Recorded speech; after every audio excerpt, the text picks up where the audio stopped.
Transporti publik në vend ka paralajmëruar se do të reduktoj me 30% flotën autobusave si brenda qytetit dhe ndër qytetas. Ky vendim erdhi pas përshkallëzimit të konfliktit në lindjen e mesme dhe shtrejtimit të naftës. Përfaqësuesit u kërkojnë autoriteteve të ndërhyjnë për të zbutur efektet. Janë vështirësuar e kërkesave të vazhdueshme në një situatë emergjente e cilën është transporti publik, me një rritje të konsiderueshme të çmimit të naftës.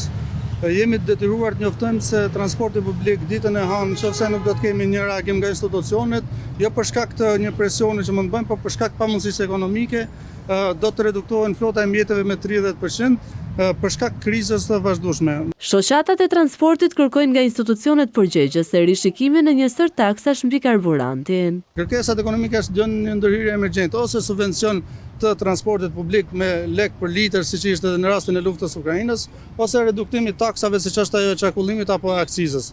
Reduktimi i premtuar me 20% i akcizës absolutisht nuk ka asnjë ndikim te sektori i transportit publik, sepse e përkthyer me vlerë monetare është diku tek 7 lek, që 7 lek nuk ndikton fare në ndihmë të sektorit të transportit publik. Meqense është specifik, padyshim që ndërhyrja duhet të jetë më emergjente dhe më shpejt, mos të shkojmë drejt një kapitullimi ekonomik apo reduktimit të flotës së mjeteve.